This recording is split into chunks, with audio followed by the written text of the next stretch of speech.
So I would just like to share that I currently just lost my job.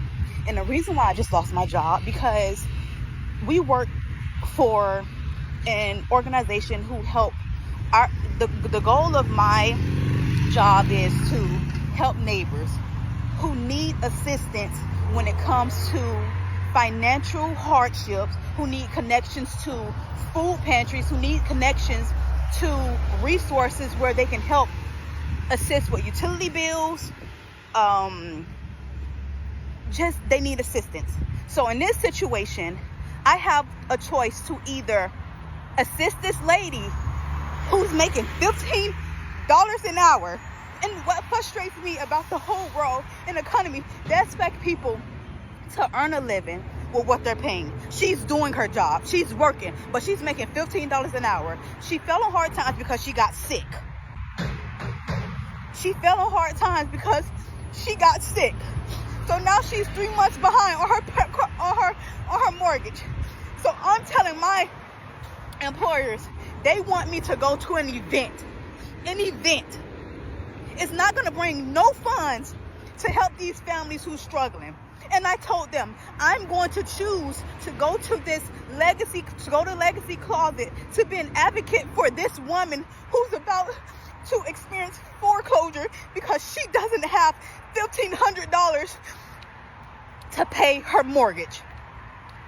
And they just told me, okay, well, this is not going to work for you.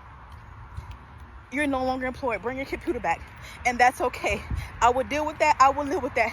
But I guarantee you, I'm going to do everything in my willpower to assist this lady with her mortgage by any means necessary. And tomorrow, I'm going to still wake up and choose her. I'm not choosing no event where I'm going to wake up and choose her. On tomorrow, when I meet with her, I pray the Lord that Legacy Closet can fund her and help her with her mortgage. But if they decline and if they can't, that's who's trying to talk to me. Hey, Progress. Yeah. I know you have to go to work, so yeah, so it's just like, it's so aggravating. Like, and these employers want you to bow to them. They want you to kiss their behinds. You know, and for me, it doesn't work like that. If I'm going to help somebody, I want to help somebody. Thank you. You know, and if I'm going to help somebody, I'm going to help somebody. I signed up for this job because it made me happy to be making a difference in these people's lives. I don't help people through the organization fighting for them.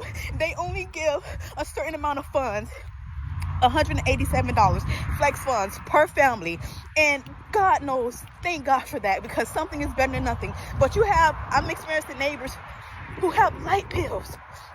I never knew that you can put an extension on your light bill. I never knew these type of things, you know. So now I'm knowing, like, people have $400 or $500 light bills because they put a little bit on it and it still adds up. So here I am, I'm advocating for these neighbors, saying like, hey, I know we only supposed to give a neighbor $187, but can we please pull funds from some other place to pay? Okay, yes, it's a one-time approval. And it's like, bro, like, people are struggling.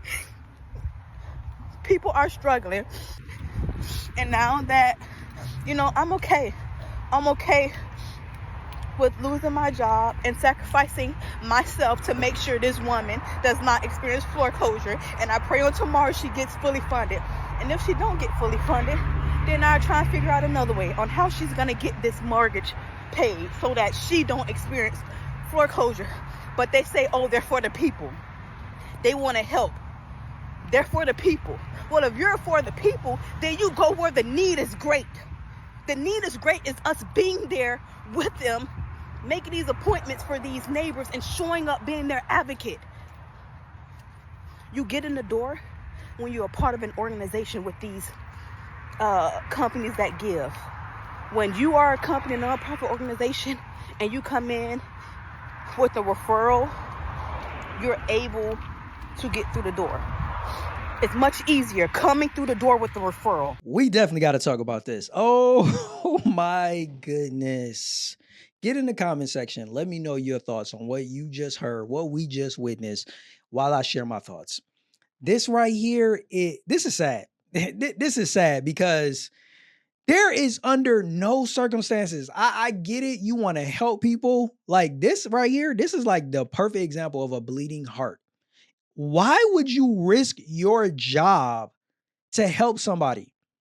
Like, if your job is telling you to go to an event and you're like, no, I'm not going to go to this event because I want to show up and advocate for this person.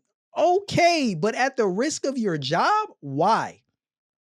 That doesn't make any sense to me. Like, it doesn't make any sense at all to risk your job for somebody else. No. And the reason why I say this is because, let's be real, y'all. I just got to say it. Most people do not appreciate when you make sacrifices like that for them. You will lose your job for this woman. And one thing you could do that she don't like, and she will cuss you smooth out. I'm not saying that will happen in her situation, but it is a reality where people go out on the limb, they sacrifice, they risk themselves for another person, and come to find out that person doesn't even appreciate the sacrifice that you made for them. And this is another thing. We get it. There's always going to be people in need. And I think this is what she's missing in regards to her job and saying, oh, well, y'all say y'all help people. They can't help everybody. They can't help everybody. No organization that is advocating for people that are in hard financial situations can just wave a magic wand or just come out of their pocket with a bunch of money and solve all of those people's problems. And guess what? That's not the solution. Because guess what? If you do have these unlimited funds and you start paying everybody's bills off, they're just going to get back in the hole. They're just going to be right back in that situation. And you got to recognize that some people will not get that help. They won't be able to be helped by your organization. That's life. And this is my thing. If it was really that big of a deal for you to help this woman, why don't you just come out your pocket with the $1,500? Why don't you just do that? Why don't you just do that? If it's that big of a deal, why do you have to lose your job? Why can't you give her some money on it, right? I'm not saying that I advocate for doing that, but I'm saying like you even mentioned, hey, and if this doesn't work, then we got some other alternatives. Why didn't you think about those alternatives before you risk your job for this woman? You cannot save everyone. To me, this is a perfect example of like, when you go on an airplane, when they say, put your oxygen mask on first. She literally just put the oxygen mask on another person first. No. Another example, it's like you see somebody out there drowning in the middle of the ocean and you don't know how to swim. You're not going to jump out there to try to save somebody else from drowning. Hey, I'm going to call somebody. I'm going to get somebody else that can help you, but I'm not going to be able to do it because I'm going to put myself at risk if I jump out in the ocean when I don't know how to swim either. Now we both in a problem. But this is the one thing that I noticed, y'all. And I don't know if y'all noticed it as she was talking and showing her hand. I think one of the reasons why she got the luxury to just lose a job like that and not care is because she married. I saw a ring on that finger.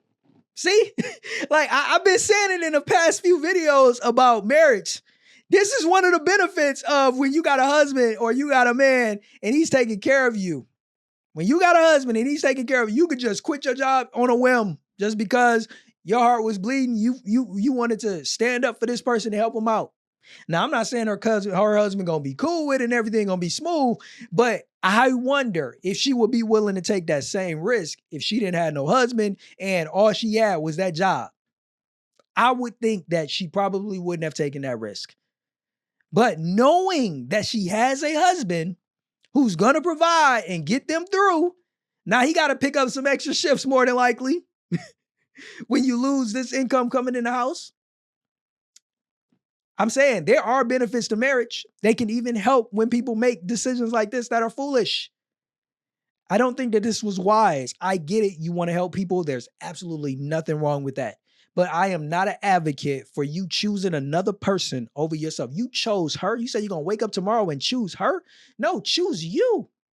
Choose you. There's nothing wrong with choosing you and helping how you can. That's my take on it. I just don't think that in this case, the risk is outweighing the reward. Because even if you manage to pay off all of the woman's mortgage and, all of the back amount that she owes, like you mentioned, it doesn't change the fact that she's still working a job making $15 an hour. What happens when the next month rolls around? Are you going to be there to bail her out again and again and again? Because I know you don't expect your organization to have done that. It's not financially feasible to continue to become, a bailout plan for people that are in financial hard situations. It's usually providing them with temporary relief so that they can get just enough space to be able to put themselves in a position where, they can thrive. Is it going to be easy? 9 times out of 10, no. But it's not here to totally solve their problem. As much as people want to help, it's not to completely solve people's problem. But man, this is wild to me, man. I feel like that wasn't the wisest move. I hope and pray that she's able to pivot and bounce back and find another job. And I hope and pray that she was able to help this woman in a way that it made her losing her job worth it for her. That's my take. We'd love to hear yours in the comments if you haven't shared it already. Until next time, I'm Jay. Stay blessed.